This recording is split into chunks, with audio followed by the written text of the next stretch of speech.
Books make you hope. Books make you dream. Books make you laugh. Books make you scream. This is the Books That Make You show, discussing books with authors and experts, unraveling the inner pages of all the books that help make us who we are. Hosted by Desiree Duffy. Welcome, everybody. My name is Desiree Duffy, and this is the Books That Make You show. And today we're talking about books that make you unplug from the world and go and build a log cabin in the woods. We've all had that vision, right? Of our own secluded cabin somewhere in the woods. Maybe it's because we want to escape society for a little while or go off and be creative on our own. Write, paint, dance with no one watching. Live life in this pure, simple, natural way. Live off the land and live in harmony with nature. Oh, it just sounds so idealistic, doesn't it? Well, our guest today is someone who did just that at the age of 18. Now, it's only been a few years since that happened, but Yvonne is with us today. Yvonne Wakefield went off into the woods in Oregon and built her log cabin in the woods. And she's written several books about it. She's written the Babe in the Woods series, and I've got book one right here. Now, book one came out a while ago, and it's been recently re-released. So this is the new look and feel of it. As well, Babe in the Woods book 2, Self-Portrait, was also just released for the first time.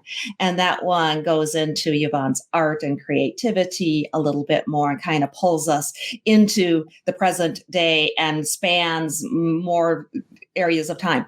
So today, even though Yvonne doesn't live at the cabin full time, it's not her primary residence, she does continue to stay there off and on, and she still relies on the same tools and techniques of living in the wilderness that she used as a teenager. She is an artist, she's a teacher, she has her doctorate and has taught art to every age, including on many other continents. And she is here with us today. Yvonne, welcome to the show. Thank you, Desiree. Great to be here. It's great to have you. I am in awe of you. I've been in awe of you since the moment I met you, because you had a moment in your life when you were young, and unfortunately you lost your mom, and you had this, I'll let you describe it. You had this vision of living in a cabin in the woods. Tell us how that happened. Well, to preface that, my father had died when I was 9, and my mother died 5 years later. And the night she died, I was just wondering, where am I going to live the next day, the next week, the next month? How am I going to live?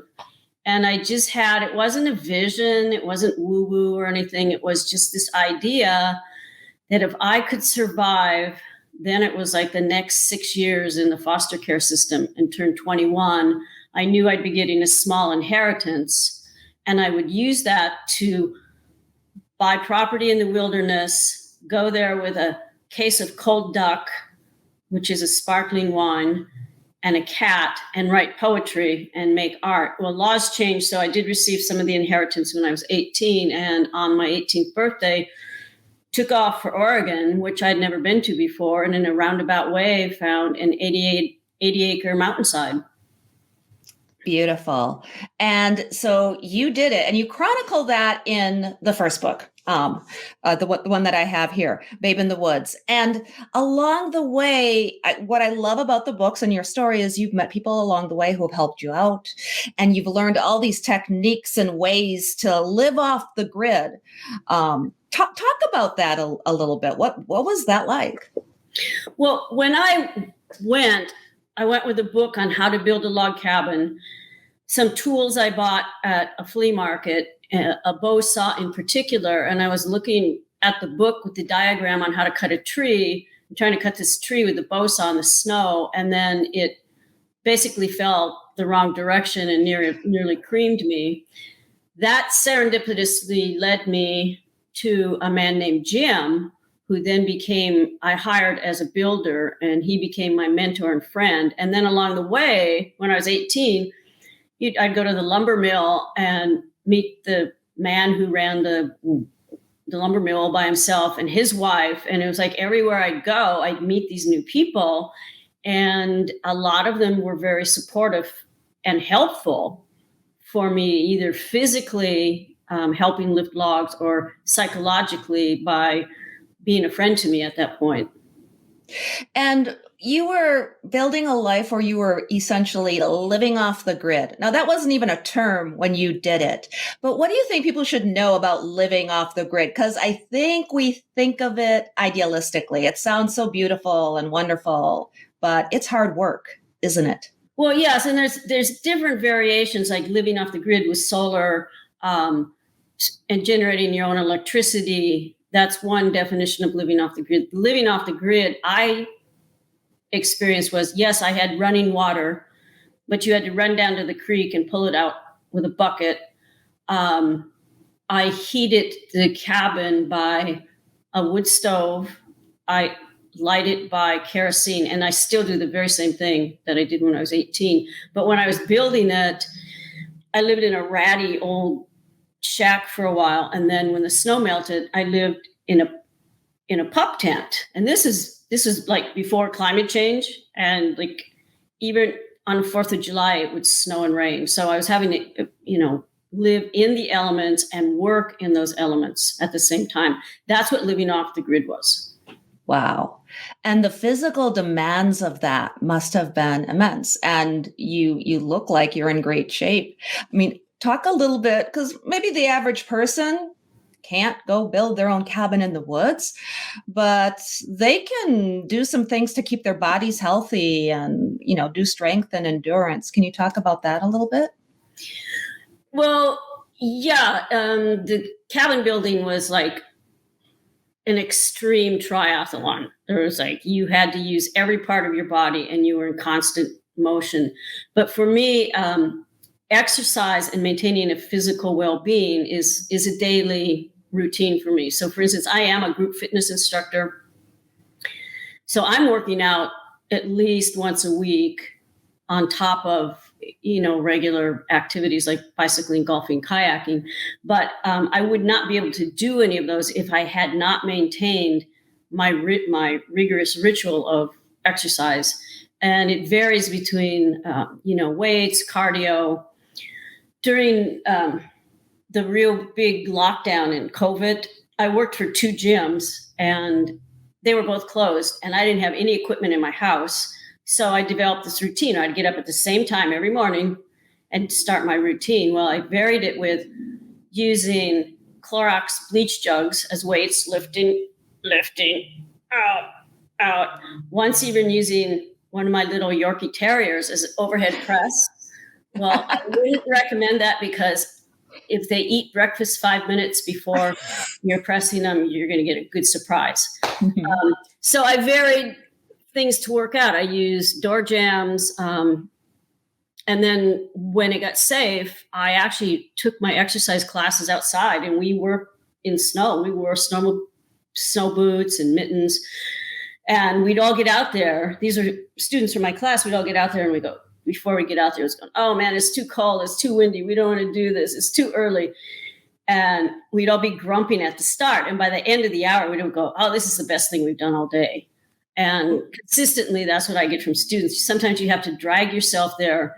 But the physical benefits and the psychological benefits are just wonderful.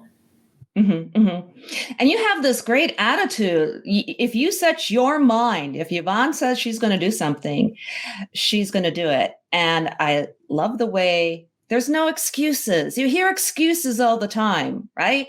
I couldn't work out because I couldn't go to the gym. You're like, use whatever you have on hand.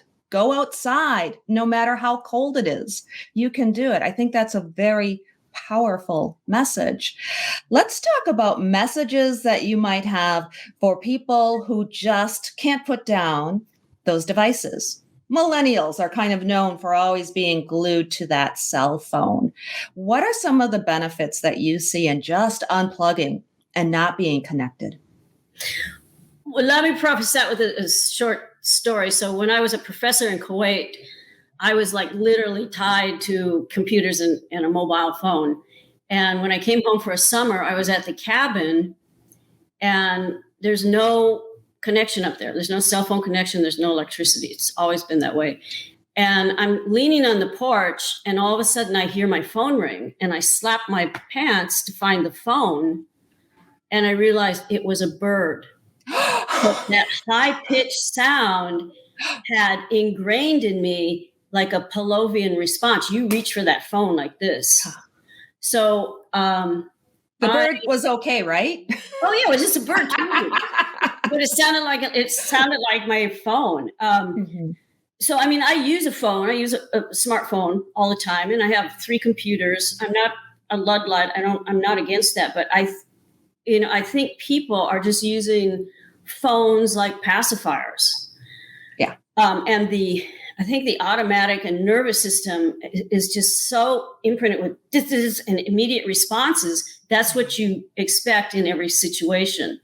Well, in real life, that's not what happens. Okay. So if you're trying to start your chainsaw and it doesn't start on the first pull, are you going to not use that chainsaw, which means you're not going to accomplish that job? Well, maybe your carburetor on your chainsaws plugged up, so you have to take apart the carburetor and put it back together, pull, and then it will start. So that's an example of unconditioning myself from this immediate justification, immediate rewards from something. And I think a lot of it is so extraneous when people could be talking to each other face to face. You always see somebody down like this. Mm-hmm. And again, I'm not against it, but I believe, especially during COVID, we needed so much more kind of like face-to-face human interaction. Even though we physically couldn't have it, at least you could, walk across the street and stand across the street from your neighbor and talk, as opposed to being on the computer. Yeah. Yeah. Well, and, here's the thing. We've kind of been through, hopefully, fingers are crossed that we've been through the worst of COVID and social distancing, but there's new variants that are popping up. And there are people that do come down with the strain yet, and they still have to quarantine or social distance, and they're being very careful. Do you have any advice or tips for them when you're living a more isolated life? What are some things that's helped you to just maintain that kind of lifestyle where you're not connected as much? Discipline and schedule. So when the first big quarantine hit, I was not in my log cabin. I was in my new house, which is, electrified. It's got Netflix. I had wine. I had scotch. I had all this stuff I never had when I was 18, living totally isolated.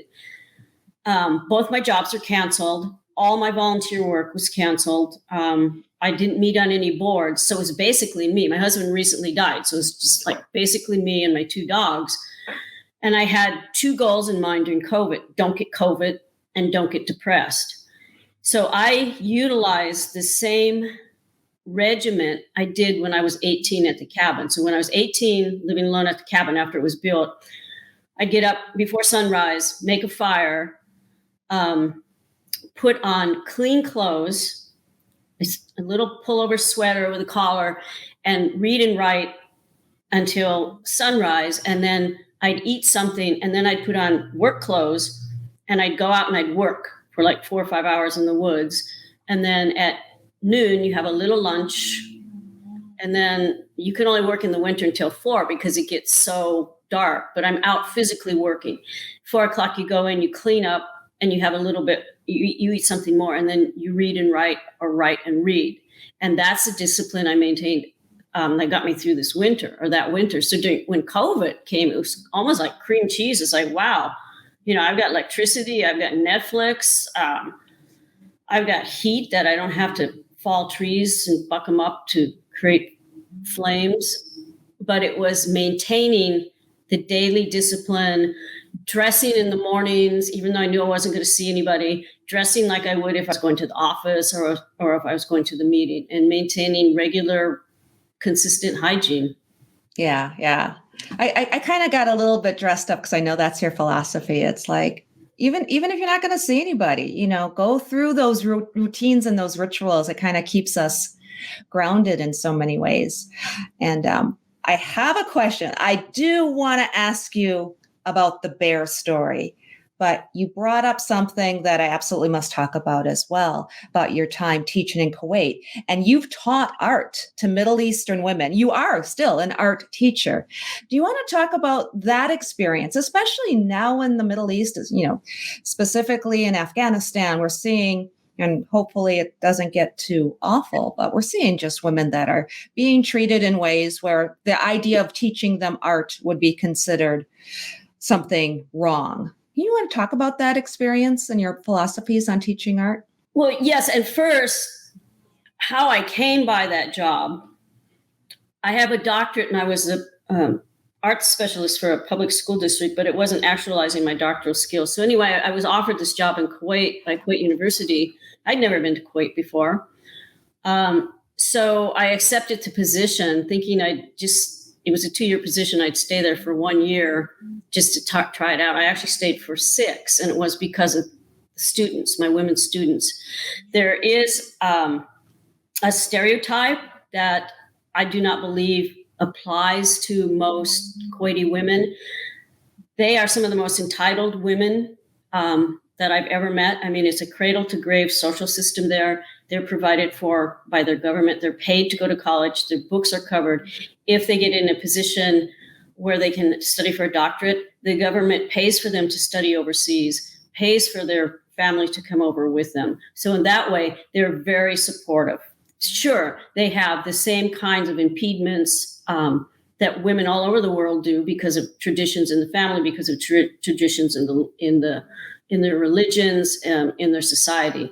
But overall, they are a much more privileged and allowed female population than what we see on the television. Yes, Afghanistan, what's happening there now, I have a lot of Afghani friends in Kuwait. What's happening there now is what most people don't realize. It's probably 100 and 120 degrees when you're seeing all that outside hustle bustle outside of the airport. So not only are you having to deal with that, but you're having to deal with the weather. So the Afghani women, don't have the rights and the support that the Kuwaiti women have. Yeah, you're absolutely right. And make no bones about it. Kuwait, Afghanistan, all the, different countries it's very different everywhere. And I want to talk just a little bit more because you're teaching art today. You teach to students as well. Do you want to talk about what you're doing nowadays with your art?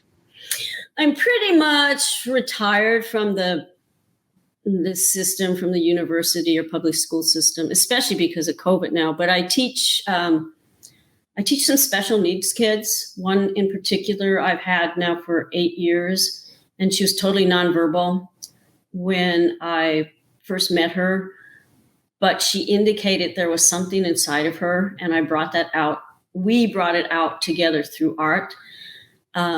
She's now turned 18, and she will be the first and the youngest participant it's a local art tour here called the Gorge Artist Open Studio Tour. So I've seen the power of art not only heal people, but bring out their voices, develop their voices. And that's pretty much where I'm going with my art now, with my art teaching.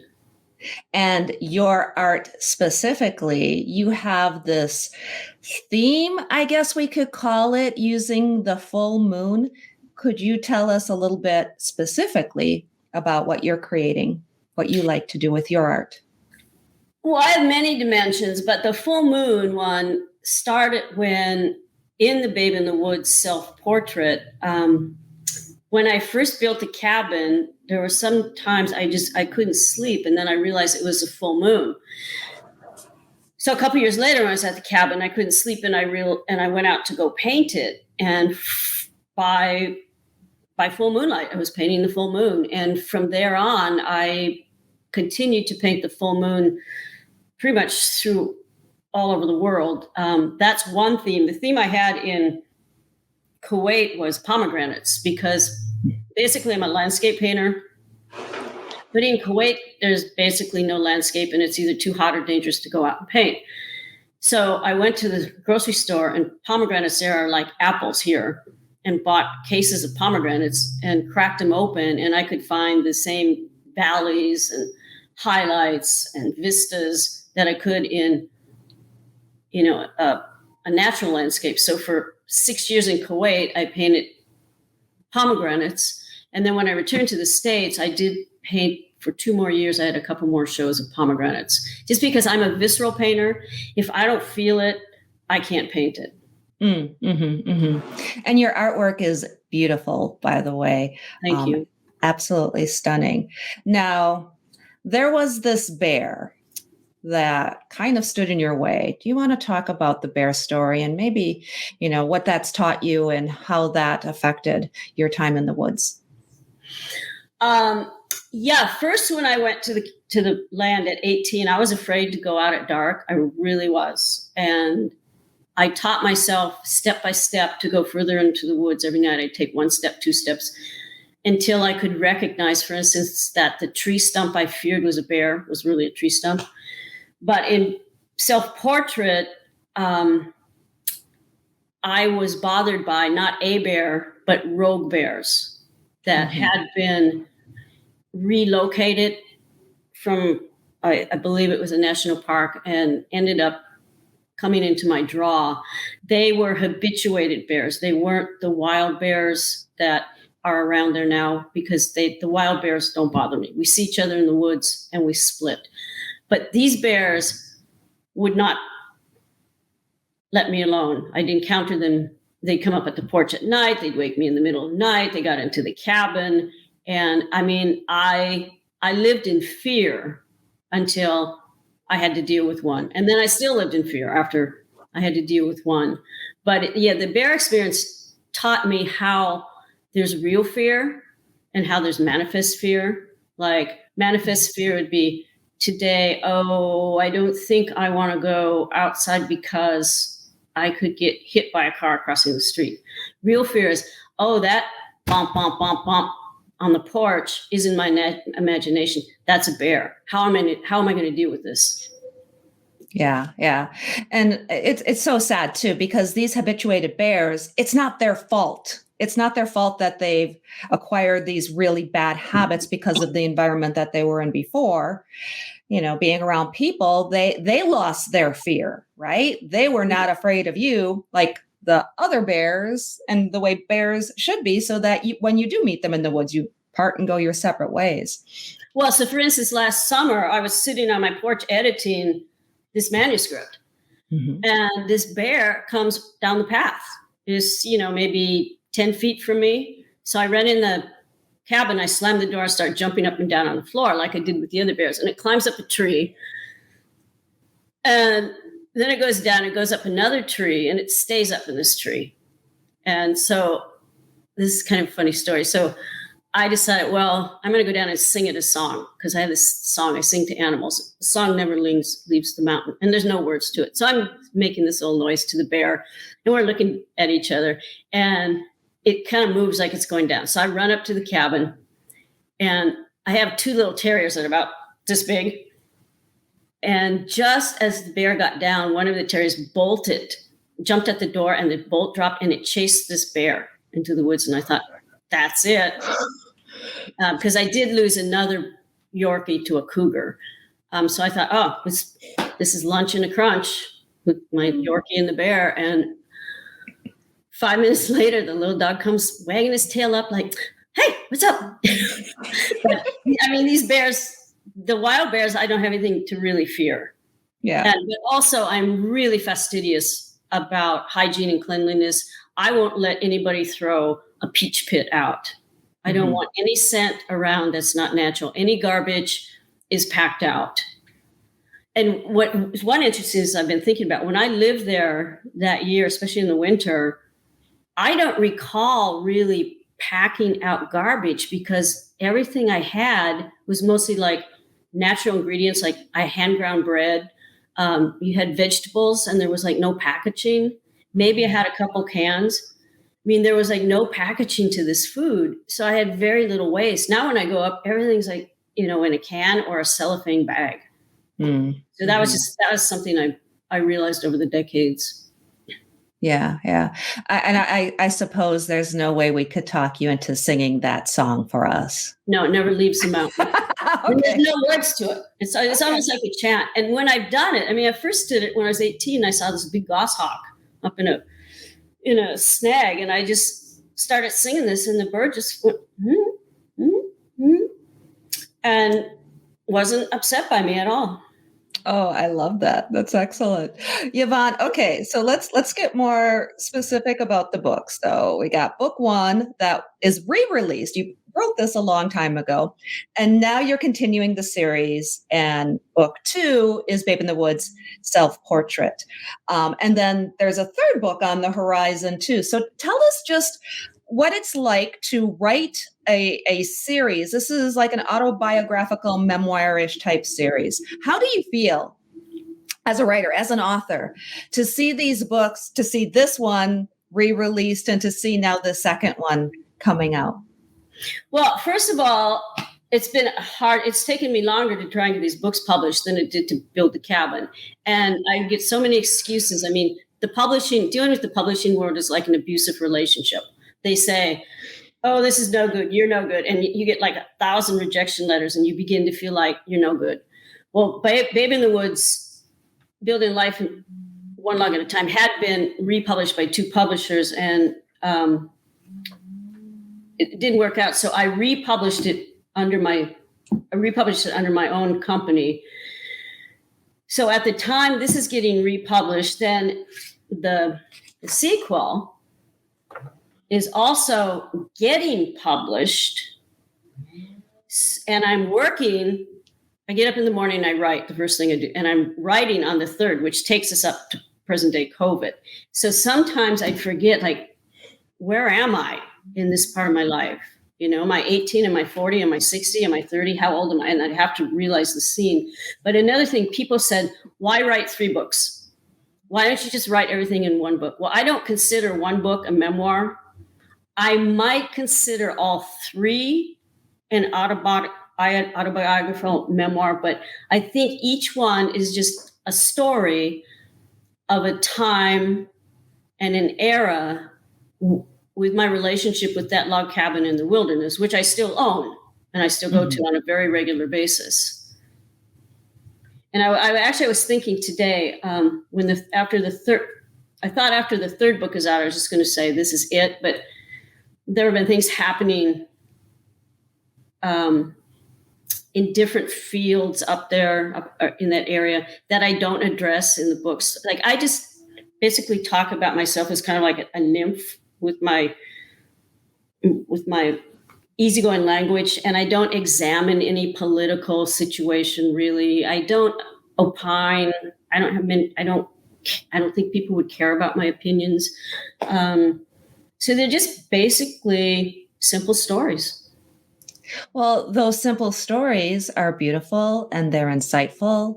And, you know, everybody learns life lessons. And that's the beautiful thing. I would consider each one a memoir. I would. A memoir can be a snapshot in one's life. So I wouldn't be afraid to call these memoirs, and to definitely keep writing, because it can be so much more than just chronological, doing something chronologically in time. You can definitely jump about and talk about your lessons and the experiences and the beauty and everything that you've seen and you've done. Because I know you've got a lot of stories in you, Yvonne, and we can't even begin to scratch the surface during this half hour.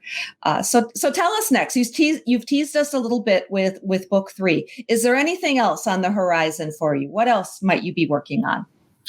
Well, it's interesting as I'm working on this new book and building a new literary foundation. I am literally building a new home and studio on the Columbia River. So I do make this analogy that, you know, I put a lot of money into the foundation of the building, and I'm, you know, financing the foundation of this, you know, new literary career. And actually seeing the fruition of what I always thought, well, I'm going to make a 3-book series. I've actually done it. It's done. And in addition to that, I've been working since, I think, February with a script writer, and we've made a movie treatment of Babe in the Woods Building a Life One Log at a Time, which is actually with an agent right now. So we'll see where that goes.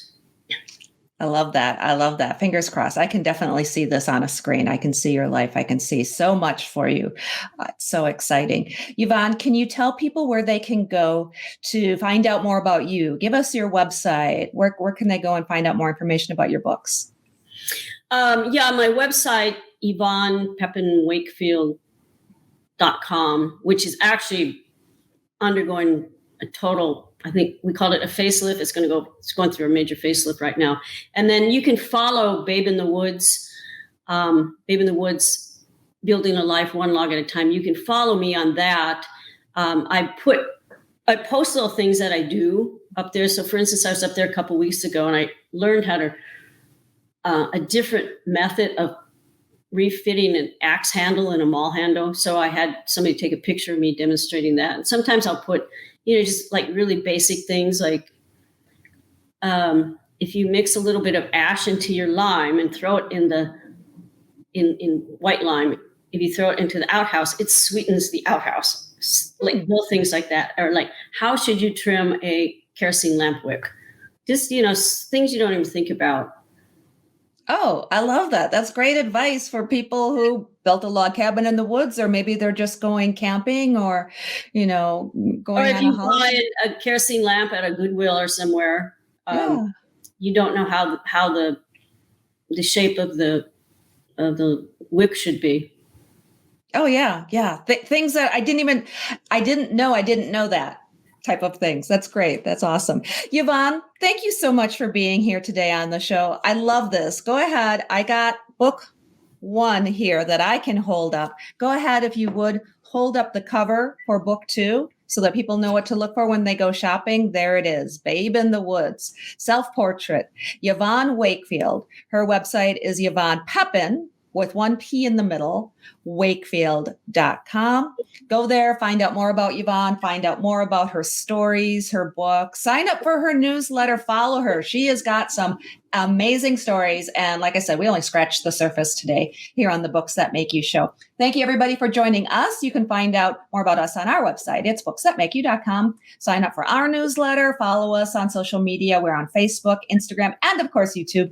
Don't forget, ring the bell, subscribe so that you're always up to date on our latest interviews. Until next time, all of my bookish buddies, please enjoy all of the books that make you exactly who you are. The executive producer for Books That Make You is Desiree Duffy. Produced and sound mastered by Phil Giangrande. Engineering by Dave Nabox. Social media and promotion by Bree Sweeter. For more, visit booksthatmakeyou.com.